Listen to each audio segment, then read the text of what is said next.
Bollywood star Ranveer Singh చేసిన ఓ mimicry ఇప్పుడు court వరకు వెళ్లింది. కాంతారా సినిమాలోని సన్నివేశాన్ని రణవీర్ మిమిక్రీ చేయడంతో కన్నడిగులు తీవ్ర ఆగ్రహం వ్యక్తం చేశారు. ఈ కేసులో ఇప్పుడు కోర్టు ఇచ్చిన తీర్పు మరో చర్చనీయాంశంగా మారింది. కన్నడ సంస్కృతి సంప్రదాయాలకు ప్రతీకగా నిలిచిన కాంతారా సినిమాలో దైవ సన్నివేశాన్ని అనుకరించడం బాలీవుడ్ హీరో రణవీర్ సింగ్ కు కష్టాలను తెచ్చిపెట్టింది. గోవాలో జరిగిన ఇంటర్నేషనల్ ఫిల్మ్ ఫెస్టివల్లో ఆయన చేసిన మిమిక్రీ సోషల్ మీడియాలో వైరల్ అయింది.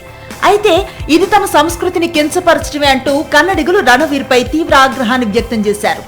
ఈ వ్యవహారంలో కర్ణాటకలో పలు పోలీస్ స్టేషన్స్ లో రణవీర్ పై కేసు కూడా నమోదైంది. దీంతో కర్ణాటక హైకోర్టును ఆశ్రయించిన రణవీర్ సింగ్ కు కోర్టు రక్షణ కల్పించింది. రణవీర్ సింగ్ పై ఎలాంటి చర్యలు తీసుకోవద్దంటూ హైకోర్టు ఆదేశాలిచ్చింది. ఇప్పటికే తన తప్పును ఒప్పుకుంటూ అఫిడవిట్ తో క్షమాపణలు తెలిపిన రణవీర్ సింగ్ పట్ల హైకోర్టు సానుకూలంగా స్పందించింది. రణవీర్ సింగ్ క్షమాపణలతో కూడిన అఫిడవిట్ ను అంగీకరించిన కర్ణాటక హైకోర్టు 4 వారాల్లో రణవీర్ సింగ్ చాముండేశ్వరి ఆలయాన్ని దర్శించాలని కోర్టు ఆదేశించింది.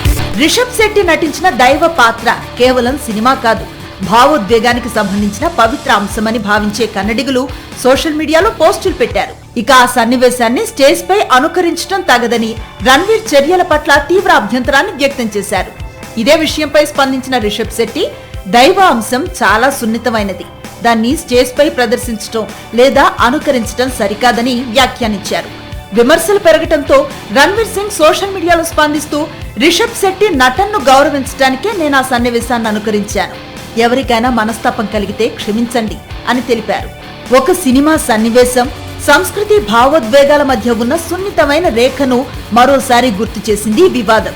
ఇప్పుడు కోర్టు ఆదేశంతో రణవీర్ సింగ్ ఆలయ దర్శనం ద్వారా ఈ వివాదానికి పూర్తిగా ముగింపు పడుతుందా అన్నది చూడాలి.